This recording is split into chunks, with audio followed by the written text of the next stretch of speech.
નમસ્તે મિત્રો, તમારું સ્વાગત છે મારી યુટ્યુબ ચેનલમાં. આજે આપણે માહિતી મેળવવાની છે કે આવકના દાખલા માટે જરૂરી કયા કયા ડોક્યુમેન્ટ છે, તેનું ઓફલાઈન ફોર્મ ક્યાંથી મેળવવું અને એ ફોર્મ કઈ રીતે ભરવું તેના વિશે આજે માહિતી હું તમને આપીશ આ વિડીયોની અંદર. ચાલો સૌપ્રથમ આપણે જાણીએ કે આવકના દાખલા માટે જરૂરી પુરાવા ક્યાં ક્યાં છે. તો સૌપ્રથમ અરજદારનું આધાર કાર્ડ હોવું જરૂરી છે, ત્યારબાદ અરજદારનું રેશન કાર્ડ, ત્યારબાદ અહીં આપેલું છે કે અરજદારનું છેલ્લું લાઇટ બિલ અથવા વેરા જો ભાડે રહેતા હોય તો ભાડા કરાર હોવો જરૂરી છે. ત્યારબાદ અરજદારના રહેણાંકની આસપાસ બે પુખ્ત પાડોશીના આધાર કાર્ડ પંચનામું કરવા માટે, એટલે કે સાક્ષીઓમાં બે વ્યક્તિની જરૂર પડતી હોય એટલા માટે બે વ્યક્તિના આધાર કાર્ડ હોવા જરૂર છે. ત્યારબાદ ₹3ની કોર્ટની ટિકિટ, કોઈ પીટીસી રાઇટર હોય અને જે લોકો ફોર્મ ભરતા હોય તેની પાસેથી ₹3ની ટિકિટ મળી જશે. ત્યારબાદ 50નો સ્ટેમ્પ પેપર કોઈ મામલતદાર ઓફિસ હોય અથવા કોઈ સીએસસી સેન્ટર હોય જ્યાં સ્ટેમ્પ પેપર અવેલેબલ હોય ત્યાંથી તમને 50નો સ્ટેમ્પ પેપર મળી જશે. ત્યારબાદ મેજર સાંસદ ધારાસભ્ય કોઈ પણ એક પાસેથી મળતો આવકનો દાખલો. જો કોઈ શહેરી વિસ્તારની અંદર રહેતો હોય તો નગરપાલિકાની અંદરથી આવકનો દાખલો મેળવવાનો રહેશે, એટલે માટે અરજી ફોર્મમાં જોડવા માટે.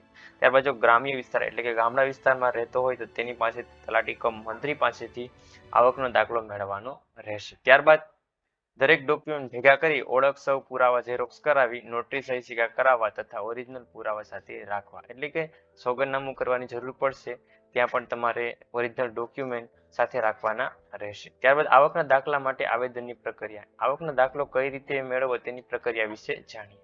ડિજિટલ ગુજરાત પોર્ટલ પર જઈ ઓનલાઈન અપોઇન્ટમેન્ટ લેવી જો આપના ઝોન જિલ્લામાં લાગુ પડે તો, એટલે કે આપણે તમારા વિસ્તારની અંદર જો કોઈ ઓનલાઈન અરજી કરતું હોય આવકના દાખલા માટેની તો લાગુ પડે છે, નહીંતર પડતી નથી. ત્યારબાદ અપોઇન્ટમેન્ટની રસીદ અને પુરાવા લઈ પોતાના વિસ્તારમાં લગતી મામલતદાર કચેરી નાગરિક સુવિધા કેન્દ્ર પરથી આવકના દાખલા માટેનું ફોર્મ વિનામૂલ્યે મેળવવું.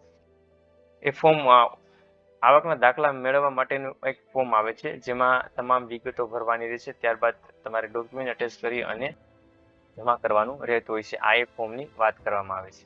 ત્યારબાદ ફોર્મ ભર્યા બાદ ₹3ની કોર્ટની ટિકિટ ફોર્મ પર આગળના પાને ખાલી જગ્યા હોય ત્યાં લગાડવાની રહેશે અને અન્ય બધા ડોક્યુમેન્ટની ઝેરોક્સ ફોર્મ સાથે પિન કરવી. જે ઉપરોક્ત ફોર્મ જણાવ્યું છે તેની સાથે તમામ ડોક્યુમેન્ટ જોડવાના રહેશે, સાથે ₹3ની કોર્ટની ટિકિટ.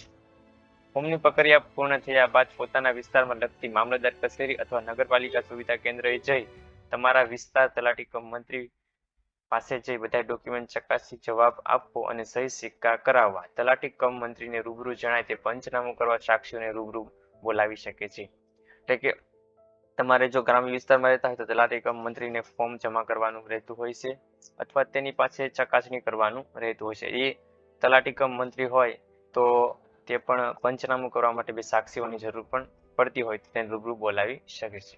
ત્યારબાદ તલાટી તેના સહી સિક્કા કરાવ્યા બાદ આવકના દાખલા માટેનો ફોટો પડાવવા સ્થળે જવું.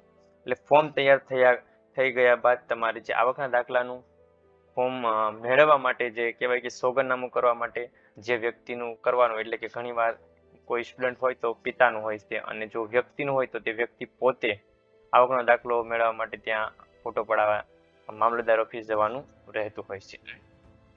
ત્યારબાદ આવકના દાખલા માટે ફોટો પડાવવા સ્થળે નજીકમાં ફી ચૂકવી ફોટો પડાવી રસીદ અચૂક મેળવવી. ફોર્મ કમ્પ્લીટ થયા બાદ ફોર્મ તમારી પાસે ફોટો પડાવીને ફોર્મ તમારી પાસેથી લઈ લેશે. ત્યારબાદ તમને એક રસીદ આપશે તે તમારી પાસે રાખવાની રહેશે. બીજા અથવા ત્રીજા દિવસે તમને રસીદ જ્યારે તમે જમા કરાવો ત્યારે તમને આવકનો દાખલો આપતા હોય છે. રસીદ આવકના દાખલા મેળવ્યાની તારીખ જે તે તારીખે તમારો આવકનો દાખલો મેળવી લેવો, એટલે કે જે રસીદની અંદર જે તારીખ આપેલી છે તે તારીખમાં તમારે આવકનો દાખલો મેળવવાનો રહેશે. ખાસ નોંધ, ગુજરાતમાં સરકારશ્રીના ઠરાવ મુજબ આવકના દાખલાની સમય મર્યાદા 3 વર્ષની છે. એટલે જો તમે આવકનો દાખલો મેળવ્યો હોય અથવા મેળવવાના હોય તો તમારે ખાસ નોંધ લેવી કે એ આવકના દાખલાની સમય મર્યાદા 3 વર્ષની રહેશે. નાણાકીય